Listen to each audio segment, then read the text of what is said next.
And that is what Vedanta is.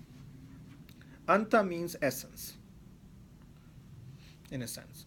Many times when I translate it, it is also direct translation and it is an interpretation of the word. It's not exactly. I'm not a scholar in Sanskrit, although I have studied through Sanskrit. And someday, if you would be interested to know my background, I will share some, but not today.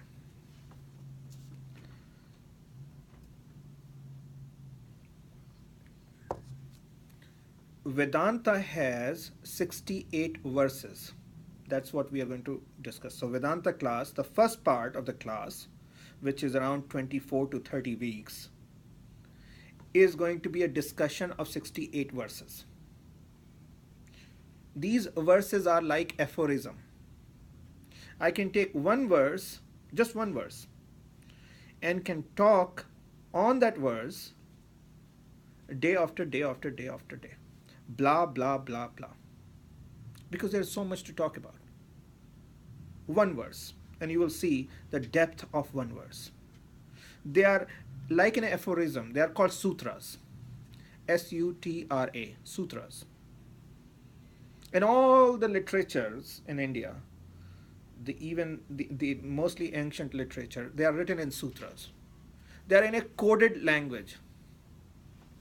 And you wonder why they have to code it in that manner.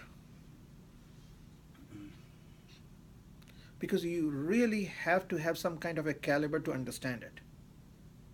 If you don't have that kind of a caliber to understand it, then it will fall on a ground where damage can take place. If a nuclear weapon falls in the hand of the terrorist or the people who are not awakened and not adult, they will misuse it. These sutras are more powerful than the nuclear weapon.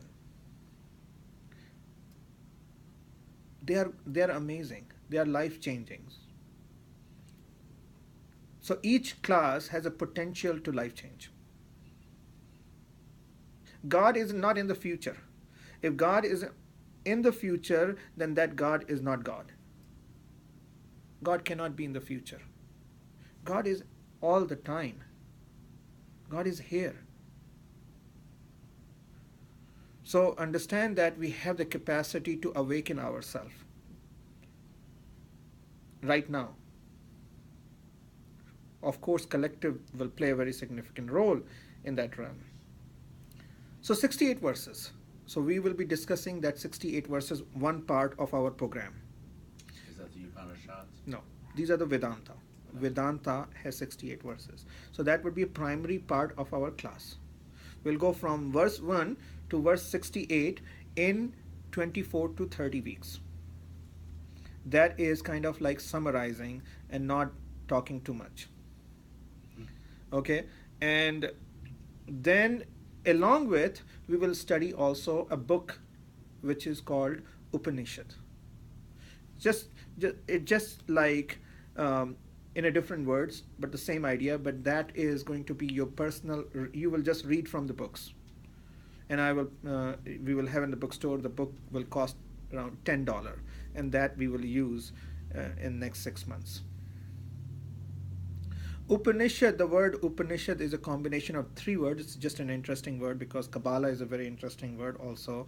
The word Kabbalah means, by the way, to receive. And most people will translate, okay, I'm going to give you something, I'm going to give you this knowledge and you receive. Remember, knowledge can never be given. First thing first, knowledge cannot be given. So if it cannot be given, you cannot receive. I cannot give you knowledge. All I can give you is, thank you, is information. And it's not a big deal. It doesn't matter what I say, it's information for you. Knowledge will only arise from your own self. And it will be crystal clear, just like the water in my hand, just like the lamp you see, crystal clear. You don't doubt. You don't doubt the existence of that lamp for the time being. Are you following here? So Kabbalah means to receive. So now most people translate, oh, I'm going to give you this knowledge and you should receive. That was the idea. That is the idea. And that's a bullshit idea. But the real idea that we teach here, we talk about here, is receiving ourselves,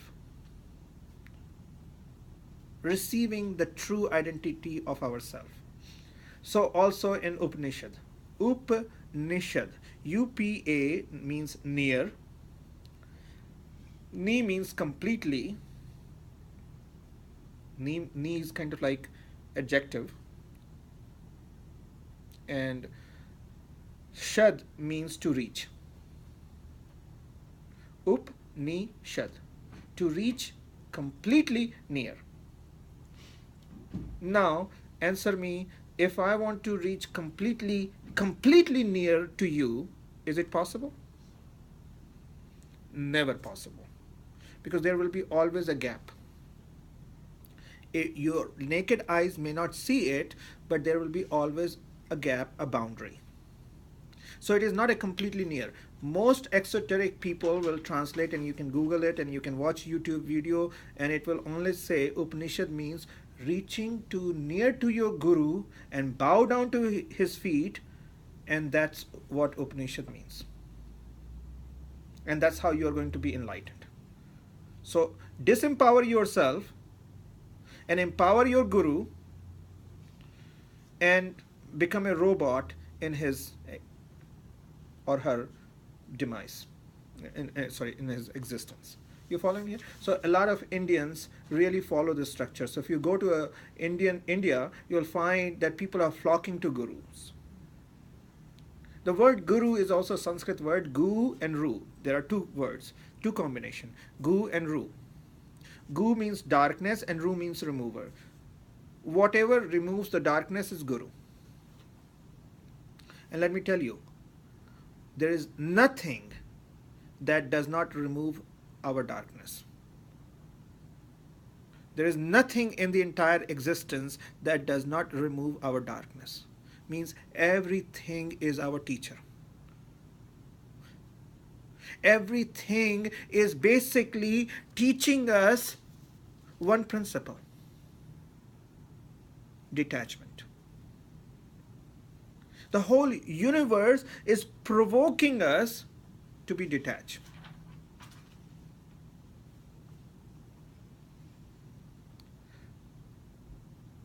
And who decides that what I am saying is right and what Michael is saying is wrong? Who decides it? I am going to, let's just say Wade is listening and what I am saying is right and Michael is saying is wrong. Wade is going to decide, right? If Wade is a spectator. So who is greater? I am greater, or Michael is greater, or Wade is a greater? Wade is a greater. Why? He decides. Because he has a deciding factor. This is called Vivek Khyati in Sanskrit, by the way. Deciding factor. So if I want to empower the deciding factor, not who's right and who's wrong. If you caught up who's right and who's wrong, you are going to disempower yourself. Who cares who's right and who's wrong? Huh? Yeah, of course your ego.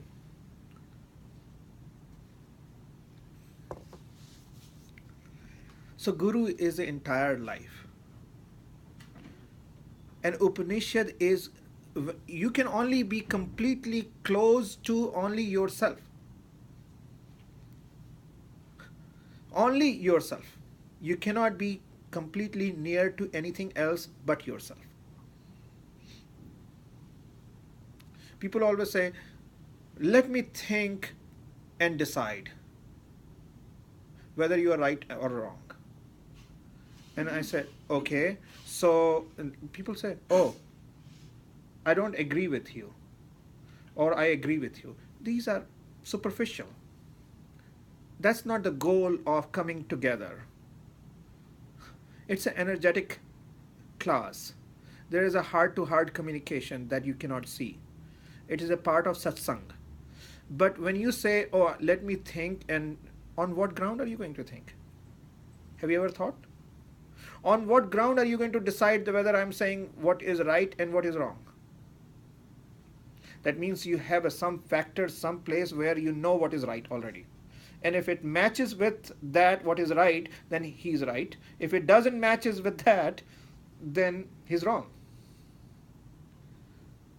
We don't even understand what we talk in our daily lives. Other day, somebody called me and I said, I don't agree with you what you are saying in the class. I said, well, do I care? First. Secondly, you should not also worry about what you agree or what you disagree. This is why I'm saying that there will be an impetus. Pay attention to the energetic differences and that stimulation which is taking place in your heart.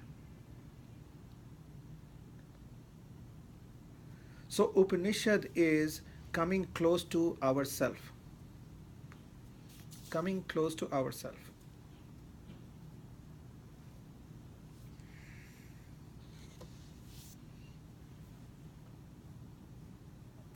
So this is the first 6 months time, like 24 to 30 weeks class. What? Vedanta and Upanishad. Two scriptures. There are two scriptures on the first segment of the class. Remember, this is the class that only I do, but the Kabbalah class, other people also do it. And Shirley is our inspiration, and she's like my mother. And Shirley and I alternate the Kabbalah class. But for Vedanta class, I'm the only one who does it for now. So when I travel, which is once a month, there will be no class. This is why we are charging No, once a month. once a month. Once a month. Yes. So once a month we take a break because we work here 7 days of a week. We come here on Sunday also. So once a month we want to get out